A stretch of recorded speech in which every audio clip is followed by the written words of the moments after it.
An invocation from the winter solstice, as above and below. As the sun and gyring heavens, the ancient constellations above, balance with the turning earth, this terra firma we call home below. Maybe, in their solstice pausing and stilling, we can find our own place and peace of balance between them and within. Feel the deeper harmony of our being, our equally remarkable and faithful natures. Welcome this season of our life, the rhyme of our living, and a sense of our next unfoldings, whatever they may be, however clear or mysterious. As we follow through all familiar and unknown bareness, darkness, the light of our own bright gathered inner stars, spread the warmth of the truest, tenderest parts of our hearts. Lean in to the comforting grounding of our earthly bodies as we wayfare out, singly and together, toward more sun-long days, gentle springs, and footloose, time-soft summers. Welcome to the latest floating poetry broadcast, and thank you for leaning in to the 89th show in my ongoing weekly series, the first of this new year of 2022, coming to you live from the New England coast, from the C-shaped coast of Rhode Island. This is your poet and poetorialist Colin Goedecke, a voice for living our days more poetically, more expressively, more soulfully. Broadcast 88 was a call to being all in, right here, right now, in each of the large and small moments and movements of our lives and the world around us, embodying and engaging everywhere we find ourselves. This week, a focus on coming forth from the inside out, from within the many dimensions of ourselves, serious to mysterious, through our various energy bodies, layers subtle to salient, the one-of-a-kind parts, gifts, songs of self we can express, and the greater connections we can each make, each and all, to the outer world, to nature, and to desired others. So I've orchestrated varied cultural commentary, inquiry, and poetry of mine and different poets, new and familiar, to illuminate this theme, to stir your thoughts and feelings, spark your considerings. Let's begin with a poem by Theodor Rothke, or Theodor Rothke, The Waking. I wake to sleep, and take my waking slow. I feel my fate in what I cannot fear. I learn by going where I have to go. We think by feeling. What is there to know? I hear my being dance from ear to ear, awake to sleep, and take my waking slow. Of those so close beside me, which are you? God bless the ground. I shall walk softly there, and learn by going where I have to go. Light takes the tree, but who can tell us how? The lowly worm climbs up a winding stair. I wake to sleep and take my waking slow. Great nature has another thing to do to you and me. So take the lively air and lovely learn by going where to go. The shaking keeps me steady. I should know. What falls away is always and is near. I wake to sleep and take my waking slow. I learn by going where I have to go.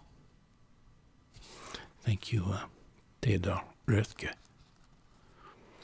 From the Journal of Henry David Thoreau from the 1800s, who believed that, quote, every walk is a sort of crusade.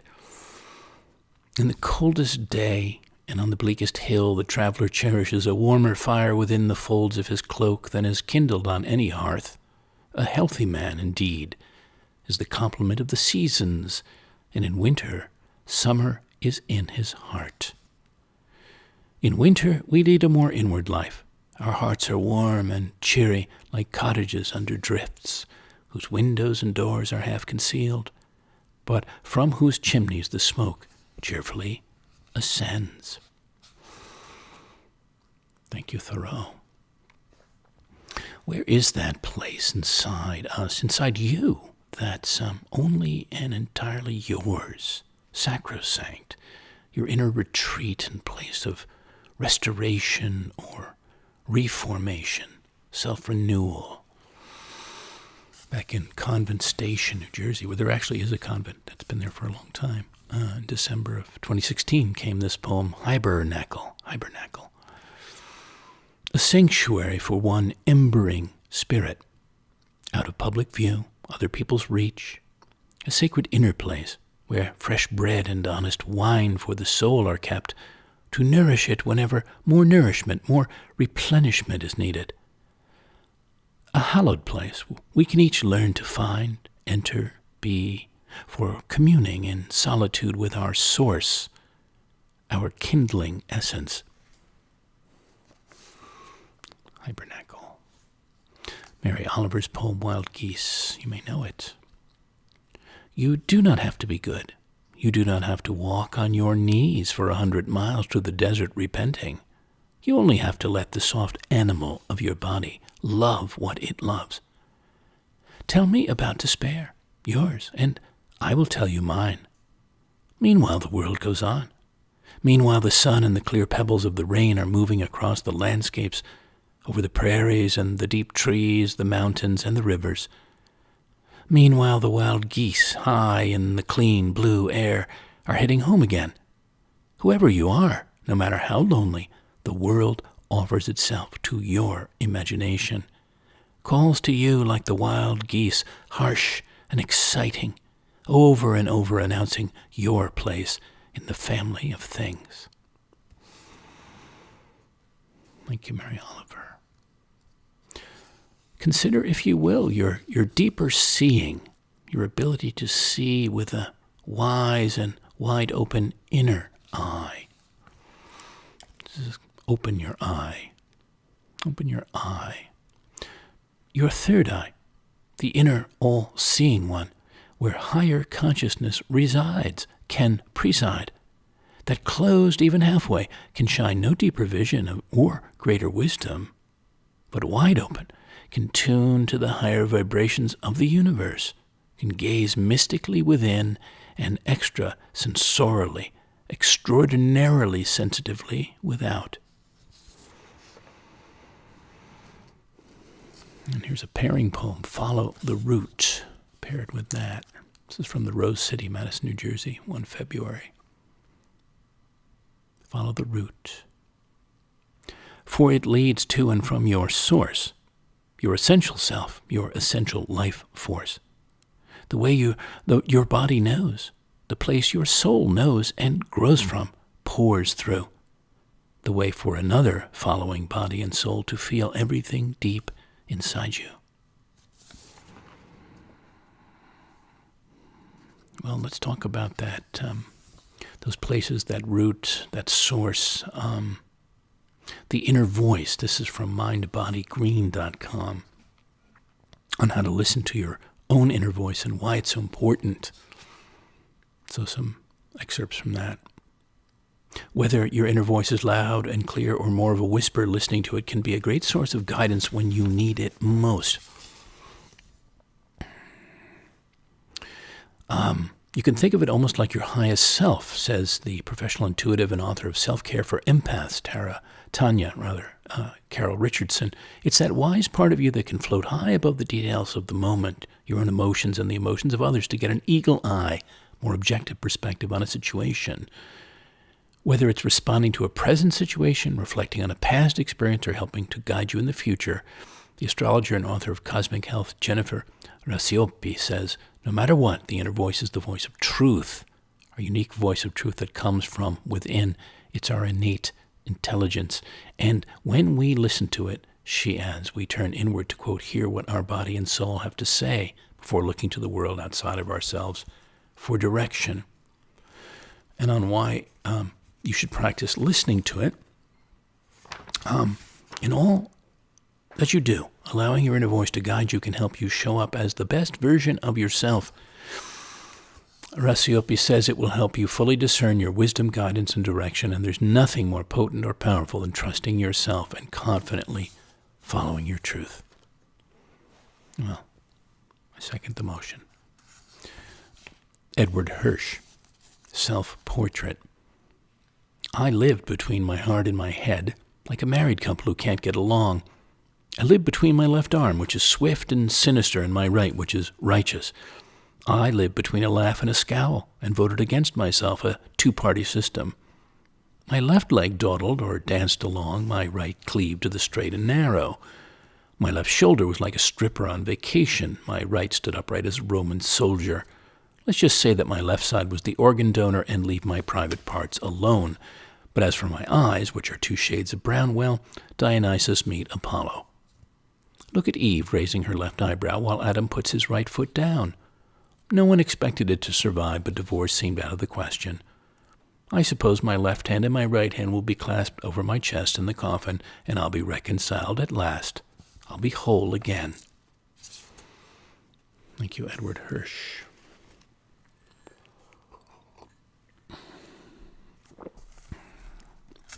Ursula Le Guin, the writer, from her book Words Are My Matter. I have more trust in my inner teacher. She is subtle and humble because she hopes to be understood. She contains contradictory opinions without getting indigestion. She can mediate between the arrogant artist self who mutters, I don't give a damn if you don't understand me, and the preacher self who shouts, now hear this. She doesn't declare truth, but offers it. She takes a Grecian urn and says, look closely at this, study it, for study will reward you, and I can tell you some of the things that other people have found in this pot, some of the goodies you too may find in it. My job, Le Guin says, is to keep the meaning completely embodied in the work itself, and therefore alive and capable of change. I think that's how an artist can best speak as a member of a moral community, clearly, yet leaving around her words that area of silence, that empty space, in which other and further truths and perceptions can form in other minds. Thank you, Ursula Le Guin. And then there's voice, your actual voice, the sound and unique frequency of you. Chloe Goodchild, author of The Naked Voice, who I had the profound experience and joy of doing a workshop with back in time, wrote this piece in 2012, Awakening Through Sound. I'd love to share it with you. She's an international singer and educator, beautiful spirit. You see it when you see her on YouTube or wherever you might see her. Singing is a metaphor for living. Each person, quote, sings their unique way through life. For some, this means being a gardener, a poet, a parent, a banker, a baker, a body worker, a builder, a politician, a painter, a physician, a social worker, a tree surgeon, a storyteller, a teacher, and so on. My natural way of being is to sing. Sounding always brings me back to the ground of my human beingness, silence. To be a conscious human being means to embrace and express everything that you are, unconditionally. Yes, that means without condition or compromise. This 100% acceptance, wedded with the masculine sword of your true authority and presence, is what creates the naked voice of your authentic self. This is what I have learned so far in exploring how we can each sound our way home into our true being. We've forgotten the original wisdom from which all true sound arises, the song of the earth. Remembering this original song once again and learning to communicate consciously with our authentic voice gives birth to our own sound evolution. It's the process by which our consciousness can wake up to its unique calling and purpose as inspired, guided, and informed by our personal and planetary voice. How about that? I'm just always taken with those thoughts yet again. If we really want to absorb and embody the profound simplicity of being and realize the sheer uncompromising delight of it, we must be willing to receive its magic, breathe it in, drop the jaw, open the mouth, and let it rip with your voice, allowing the full spectrum of your sound to pour out in all its fullness, from the raw, primordial, nonverbal utterance of your instinctual body up through the transforming heart center and into the wide, open sky of ecstatic joy. And more and more. Well, thank you, Chloe Goodchild. Sound forth, everyone. Glyptis, Glyptis, is the Greek word for sculptor. And back in time, there was an artist I was greatly close to and admired and composed this poem for, and really also on how our lives are shaped and more so how we can shape and express our lives, be artists and artful with our living. So, what life are you sculpting? Leptis, sculptor.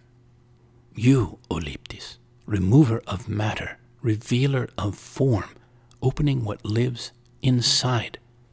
You, O Leptis, remaker of matter, reawakener of form, expressing what flows inside.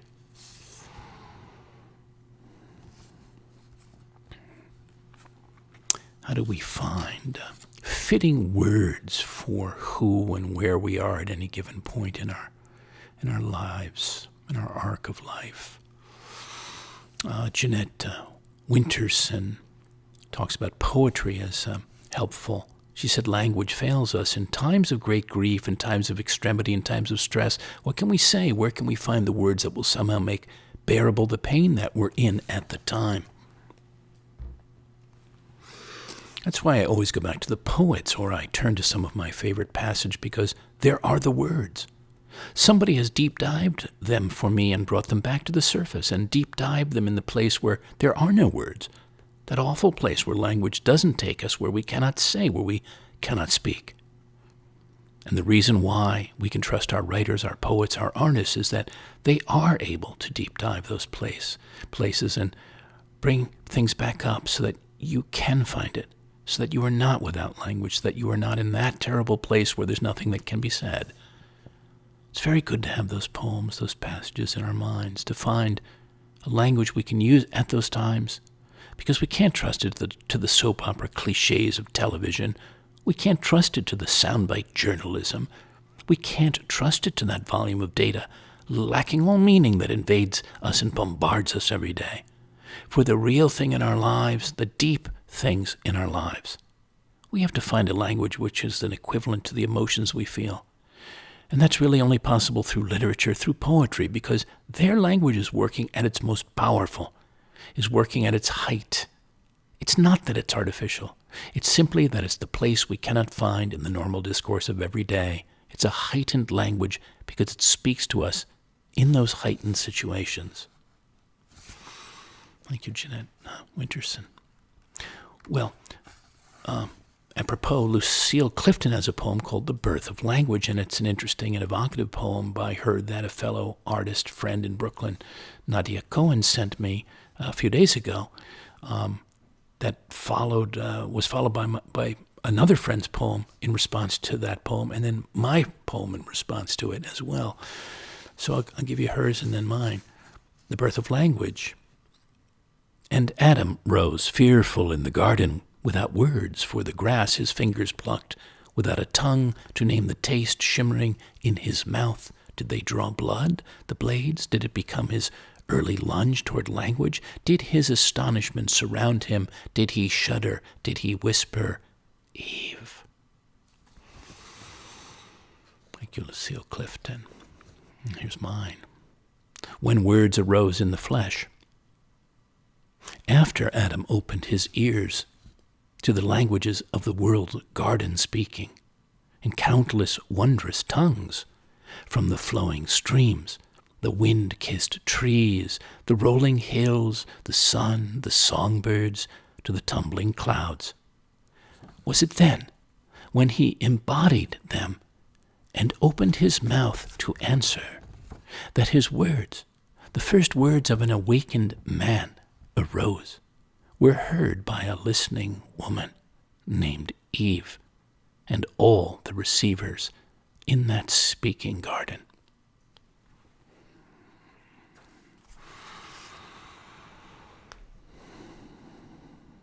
Nick Flynn, F-O-Y-N-N, is a poet new to me, and I felt his piece might be apropos for our from the inside out theme, and toward our self-examining and expressing.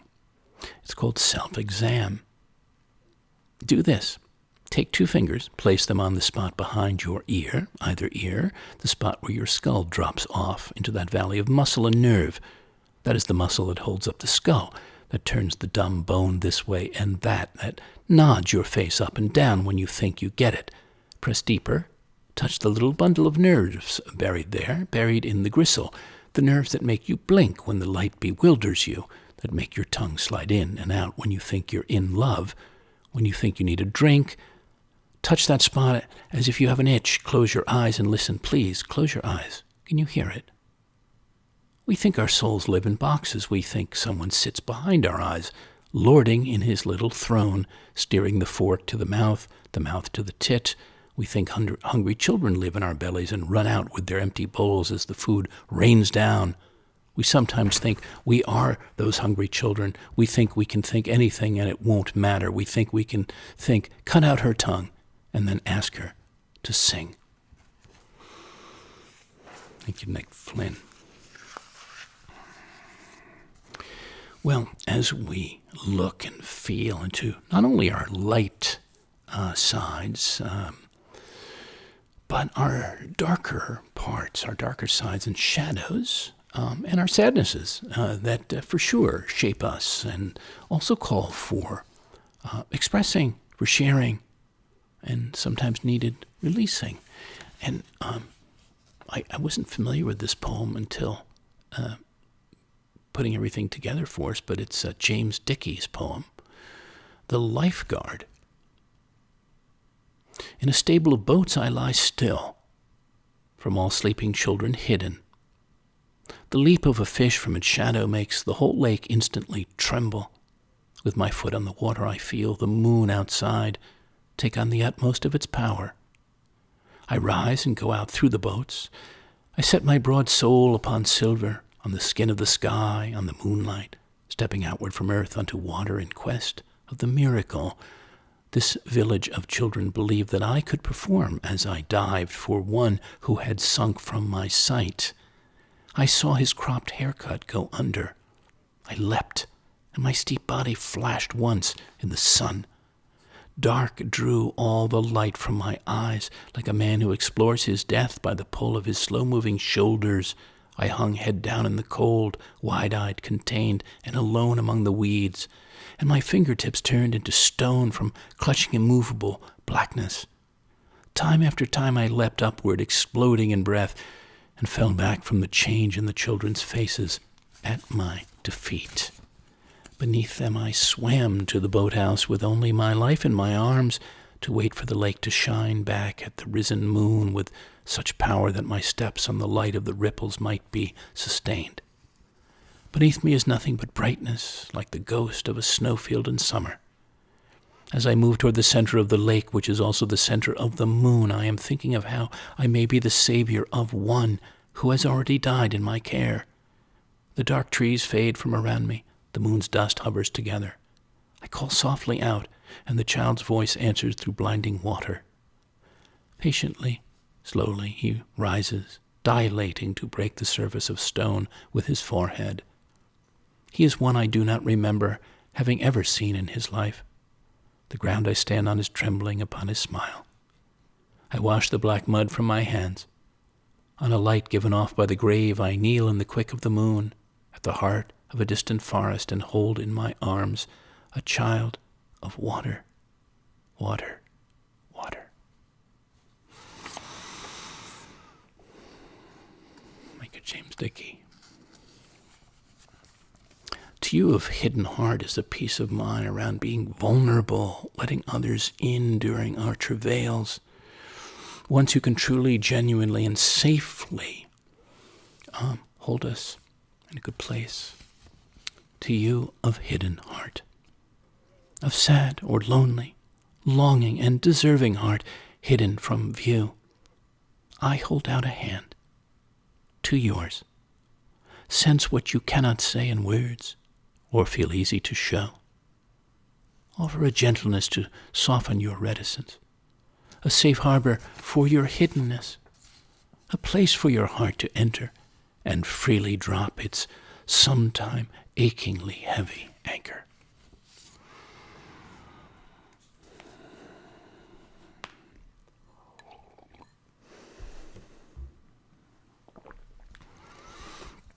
Remember, dear listeners, all that you are, not fractional selves or fictional selves, but true and whole beings, and to live from your wholeness, from your wholefulness.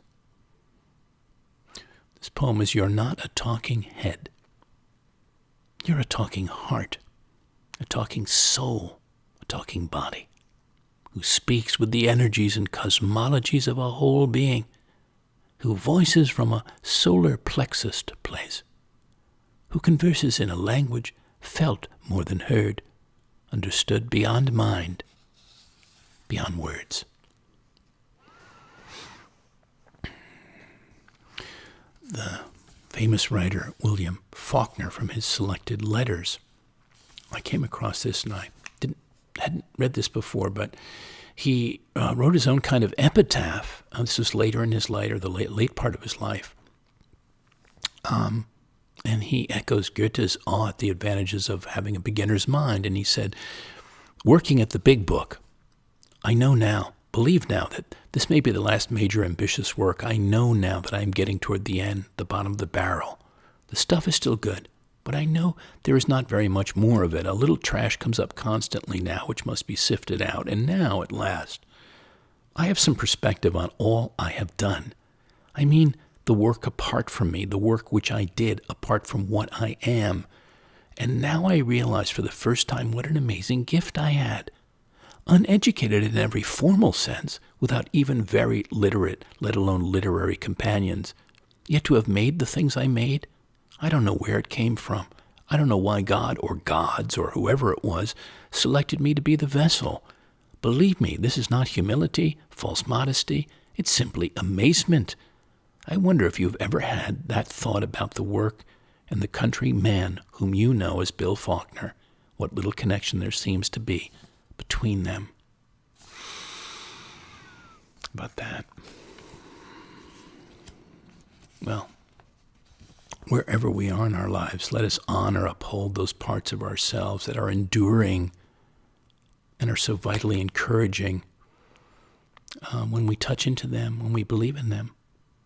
The flower of your youth need never fade, can always be blooming in the garden of your heart, in the great oasis of your imagination, in the verdant gardens of the surrounding world, which await, invite, where you can always find and bring sun and rich soil, love and loveliness, where your flowering can be ever fresh and ageless.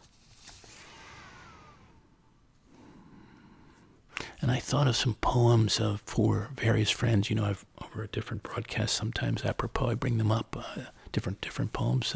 Here's a few others for this program I found fitting. This is for close friend Sal Rasa on his 69th birthday. It's called Inside This Man, and it's one of several that I want to share here just at the moment that to me speak of how much more beauty, color, richness, giftedness is inside each of us, lives inside you and everyone around you, whether you can see it or not. But that seeing is an art and a beautiful thing to come to for oneself and others. Inside this man, inside this one and only man, are surely mesas, sun-red and sky-wide, mimosas that flower when some or none may be looking. Flows, changing tempos of spirit music, rumba to tarantella. Slates, canvases of fresh possibility, stretching out from here far into the future. And here's one called Inside June. It was for a dear Canadian friend, now gone, June Melnick, who was every inch a true old school lady. She was the wife of a beloved man and mentor who's still around, thank heavens. Inside June, slices of moon, love and romance, mountain springs, dinner dance, strings of pearls, 30s tunes, life in bloom. Inside June. Blessings on her out in the ether, in the cosmos. It's endlessly fascinating to me, and maybe to you, what people's faces can reveal when we're really seeing of their spirit, of the radiant essence within them. Like the stranger I encountered at the Uptown's Farmers Market in Port Townsend, Washington, out on the Olympic Peninsula back in September of 2010. This was for Rachel Van Lannen, a farmer who was at the market selling her wares. It's called the Runaway Smile. She had a smile you could run away with, a smile blooming sun and soul, marrowstone roses and pasture grasses, ripe blackberries and honest beauty, blue water and red earth. This lady farmer from Mystery Bay, sharing her milkmaid smile and the hawthorned fruits of her alpine goats. The runaway smile. I'll never forget it. Every time I think of it, it just fills me up. Every single time. There's a faithful listener to these broadcasts. I'm pretty sure he's probably here tonight, and always a joy to honor him. His name is Anthony, or as I call him, Antonio Giovaniello. And this was for his 63rd birthday. I've written him other poems, but this is one I've chosen for tonight for the mix. Che bello Giovaniello. Every day round this bello fellow, a bella giornata. For inside his tender heart and out through his tender hands, eyes, wonder, smile, plays, flows, a kind of sonata, sometimes vivace, sometimes mellow, that when you open, enter into the deeper beauty of the man, his dulcet inner world, you may also see, feel the deeper beauty alive, aloud, resonating inside you, inside yours. So to that bello fellow, Antonio out there, who was a master acupuncturist, so it has some meaning inside this poem, but even without knowing that, maybe you understand. Well, we can't forget the what's inside nature, and I always speak about it somewhere, the natural world somehow in some way in our programs.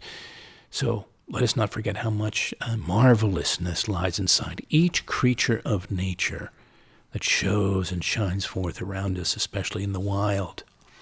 This is a poem from the coast of Mexico, Tulum, Mexico, back in one winter of 2006, and the experience of that. It's called Inside the Fish.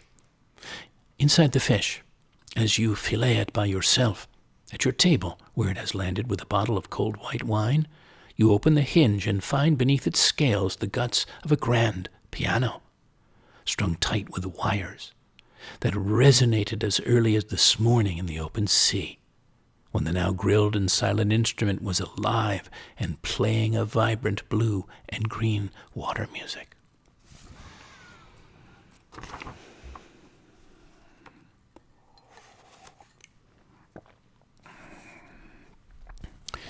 Another time, instead of far south, this was far, far north, adrift off the Brothers, a pair of islands in the Frederick Sound of southeast Alaska.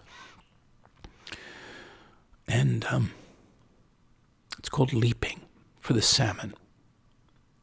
With natural exuberance, a salmon silvers out through the flat calm, head up, chest out, eye dilated, and breasts the water in stone-skipping succession, 4, 5, 6 leaps, shining and splashing its pink-dotted body through a spray of sun on water.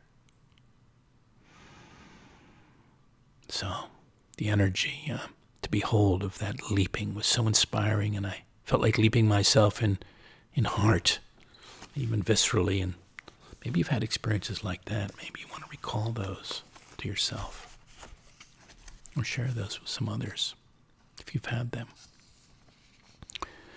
I wanted to share with you a letter from Alan Watts, the philosopher. This was in the spring of 1941. He was a very young man, and he was considering the larger meaning of the meaningless terror of war. And he was writing his parents, and he was 25 years old.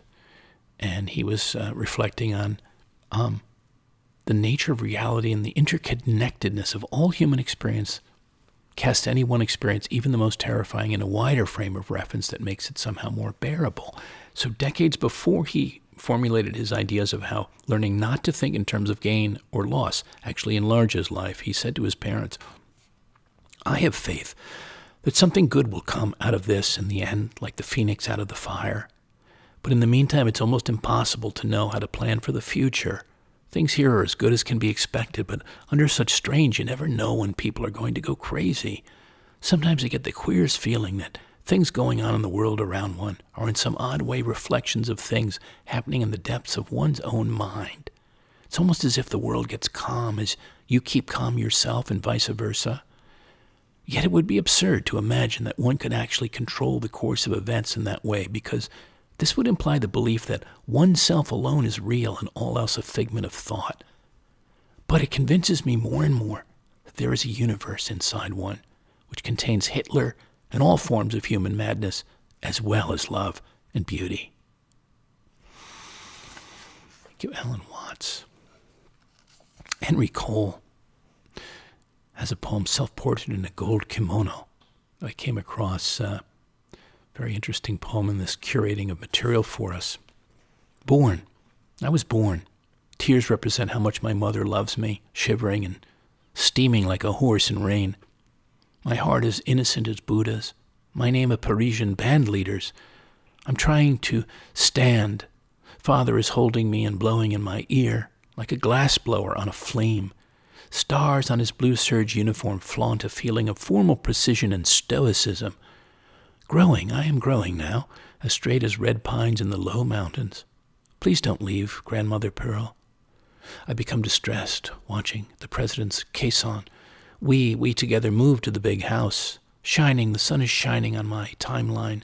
Tears, hot tears, spatter the house when father is drunk, irate, and boisterous. The essence of self emerges, shuttling between parents. Noel, the wet nimbus of Noel's tongue, draws me out of the pit. I drop acid with Rita. She woo Eros is released. I eat sugar like a canary from a grown man's tongue. The draft card torn up, the war lost. I cling like a cicada to the latticework of memory. Mother, I have memories too. Don't let me forget them. Father, I'm glad the journey is set. I'm glad I'm going.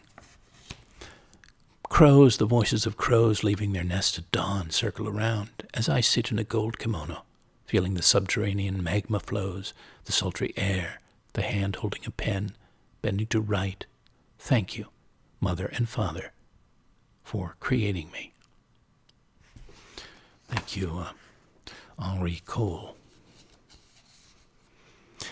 Rilke, Maria Rilke, has a classic poem I also felt so fitting and ever moving, especially the end note of it. I'm curious to know how it may resonate with you.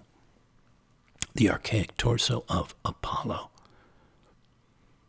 We cannot know his legendary head with eyes like ripening fruit, and yet his torso is still suffused with brilliance from inside, like a lamp in which his gaze, now turned to low, gleams in all its power. Otherwise the curved breast could not dazzle you so, nor could a smile run through the placid hips and thighs to that dark center where procreation flared. Otherwise this stone would seem defaced beneath the translucent cascade of the shoulders, and would not glisten like a wild beast's fur, would not, from all the borders of itself, burst like a star. For here there is no place that does not see you. You must change your life. Thank you, Rilke.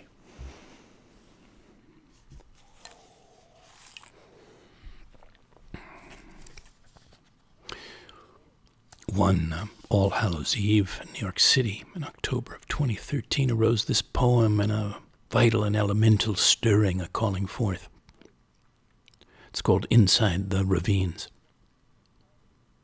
Down deep ravines, hidden glens of inner thighs, your hands speak outwardly, knowingly, in their own tongue, to an unremembered form of feeling, of waters coursing, to a place that hears the open-handed call, echoes the wordless call to aliveness inside these ravines.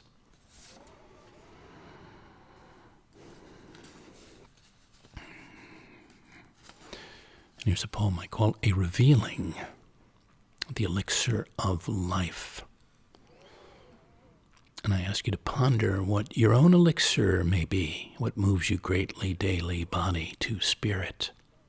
The elixir of life, I found, can bring to light the secret of the al-iksir, the elixir of life, the dancing water, alchemists through time, from the far to near east, Egypt, India, and Europe were seeking the deep love of nature, the deep love of life, the deep love of self, the deep love of another. I've tasted it truly before. We'll drink of it fully again when another rare soul blooms in the garden of my heart.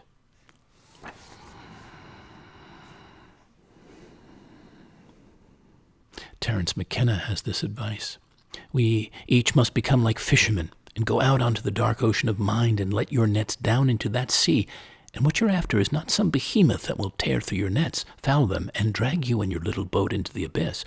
Nor are what we're looking for is a bunch of sardines that can slip through your net and disappear. Ideas like, have you ever noticed that your little finger exactly fits your nostril, and stuff like that.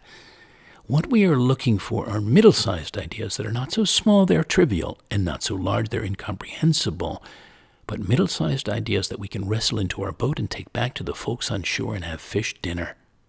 And every one of us, that is what we should be looking for. It's not for your elucidation. It's not part of your self-directed psychotherapy. You are an explorer, and you represent our species. And the greatest good you can do is to bring back a new idea, because our world is endangered by the absence of them. Our world is in crisis because of the absence of consciousness. And so, to whatever degree any one of us can bring back a small piece of the picture and contribute it to the building of the new paradigm, then we participate in the redemption of the human spirit. Thank you, Terence McKenna. Love that. What you take in and embody has much to do with what you then later express, emanate, exude, become. So I would say make sure you're clear and discerning. And I would suggest you invite what you are thoughtful about and allow into yourself. This is invitation. What are you inviting, consciously inviting into your life? Who and what into your body, into your innermost self? Because it takes an act, a deep call and meeting response, a mutual, soulful, reciprocal invitation for a profound exchange, encounter with love, a lover, another to reside inside you, safely and sacredly, wholly and transcendently. So how and what then are you inviting? Are you freely, joyfully asking, welcoming, letting inside?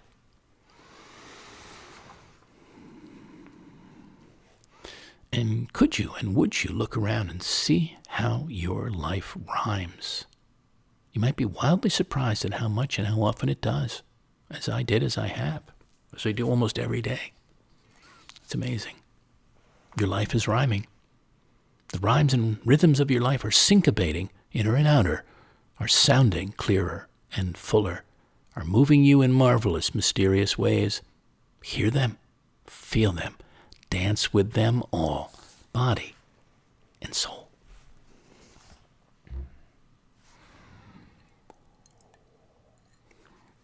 Are you thirsty, extra thirsty tonight for some reason? E. Cummings' poem, Dive for Dreams. Dive for dreams, or a slogan may topple you. Trees are their roots and wind is wind. Trust your heart if the seas catch fire, and live by love though the stars walk backward. Honor the past, but welcome the future, and dance your death away at this wedding. Never mind a world with its villains or heroes, for God likes girls and tomorrow and the earth. Thank you, E.E. Cummings, for that. Anne Gilchrist was a contemporary of Walt Whitman, and she talked back in her time about the interconnected wholeness of the universe and seeing that interconnectedness. She said one of the hardest things to make a child understand is that down underneath your feet, if you go far enough, you come to blue sky and stars again. That there really is no, quote, down for the world, but only in every direction a quote, up, and that this is an all-embracing truth, including within its scope every created thing, and with deepest significance, every part, faculty, attribute, healthful impulse, mind, and body of a man, each and all facing toward and related to the infinite on every side, is what we grown children find it hardest to realize too. Thank you, Anne Gilchrist. Sharon Olds has this interesting poem about a mother contemplating her son growing up, speaking of children and grown children. My son, the man. Suddenly his shoulders get a lot wider, the way Houdini would expand his body while people were putting him in chains. It seems no time since I would help him to put on his sleeper, guide his calves into the gold interior, zip him up and toss him up and catch his weight. I cannot imagine him no longer a child, and I know I must get ready, get over my fear of men, now my son is going to be one. This was not what I had in mind when he pressed up through me like a sealed trunk through the ice of the Hudson, snapped the padlock, unsnaked the chains, and appeared in my arms. Now he looks at me the way Houdini studied a box to learn the way out, then smiled and let himself be manacled. Thank you, Sharon Olds. There's so much more we can always be and become and keep coming into, keep springing from and to, no matter our age, our lives, the state of the world. You can bloom. Poem from Sag Harbor. You can bloom. Everywhere you're planted, night and day, and sun and moonlight, heart light, your light. Blossom forth your color, beauty, petal, softness of form and face, into the eyes and lives of others, partners, friends, fellow flowerers, all those you love, all those who have the great good fortune to enter your ever-moving, ever-blooming garden. You can bloom. I'm coming down to sort of the last stretch here now. And I wanted to, a few last things to share, which is the physicist and novelist Alan Lightman. If against our wishes and hopes we're stuck with mortality, does it grant a beauty and grandeur all its own? Even though we struggle and howl against the brief flash of our lives, might we find something majestic in that brevity? Could there be a preciousness and value to existence stemming from the very fact of its temporary duration? And I think of the night-blooming cereus, a plant that looks like a leathery weed most of the year, but for one night each summer its flower opens to reveal silky white petals, which encircle yellow lace-like threads, and another whole flower like a tiny sea anemone within the outer flower. By morning, the flower has shriveled. One night of the year, as delicate and fleeting as a life in the universe. Thank you, Alan Lightman. That's from his book, The Accidental Universe. How to Regain Your Soul by William Stafford. Come down Canyon Creek Trail on a summer afternoon, that one place where the valley floor opens out. You will see the white butterflies. Because of the way shadows come off those vertical rocks in the west, there are shafts of sunlight hitting the river and a deep, long purple gorge straight ahead. Put down your pack. Above, air sighs the pines. It was this way when Rome was clanging, when Troy was being built, when campfires lighted caves. The white butterflies dance by the thousands in the still sunshine. Suddenly anything can happen to you. Your soul pulls toward the canyon and then shines back through the white wings to be you again. Thank you, William Stafford.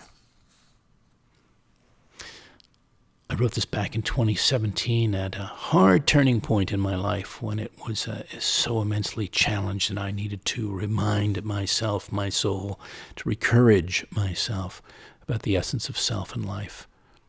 You can never lose your soul. You can lose your money, friends, your teeth, your temper, your appetite, your perspective, your nerve, even your way in life, but you can never lose your soul, your truest north, the reason for being, our reason for loving. Also remember, as you go along, the universe is your canvas to create the art of your life on, of this one life on, to express in every direction, every dimension, to use all the colors and brushes of your palette, of possibilities, of heart, mind, body, soul, in ways that stir yourself, stir the spirits of other selves who chance to experience the ever-flowing, ever-expanding canvas of your inner and outer universe, the one you get to paint on. And last for now, till next time we come together to explore and discover, in with the good air. In with the good air, with the good earth, with the good self, with this remarkably good life, this gift of being alive, of being awake to the world around and inside, to all the goodness and lightness of this world, despite its sadness, darkness, to all the possibilities for living each day in states of greaterness, in states of gratefulness. Thank you again for leaning in, opening and feeling in. If you have a question, comment, or kudo, please send me a note. I'd like to hear from you. My email is colin@thepoetorialist.com. If you'd like to give thanks with a donation, that'd be very, very welcome and helpful. You can contribute with ease by PayPal or Venmo or directly through my site, thepoetorialist.com, or by mail to me at P.O. Box 1032 Westerly, Rhode Island 02891. If you'd like to host me for a given time on a given property as a working poet in residence to bring forth a new flight of poetic art and dedicate it to you, reach out and we'll discuss the opportunities. I also seek fellow artists to collaborate with on projects musical to theatrical and fitting projects, including narrating productions of all kinds. You can hear all my broadcasts online on YouTube, on the Floating Poetry playlist, and soon all new shows and past shows on Spotify, Google, Anchor.fm, and elsewhere. I hope you'll lean in soon again. Until then, dear listeners, here's to discovering and feeling all the riches and resonations of your inner self, bringing them out, expressing them freely and fully, letting others, from the people you love to the larger thirsting world, drink from the deeper well, the greater oasis of your being. Goodbye for now, and good spirits.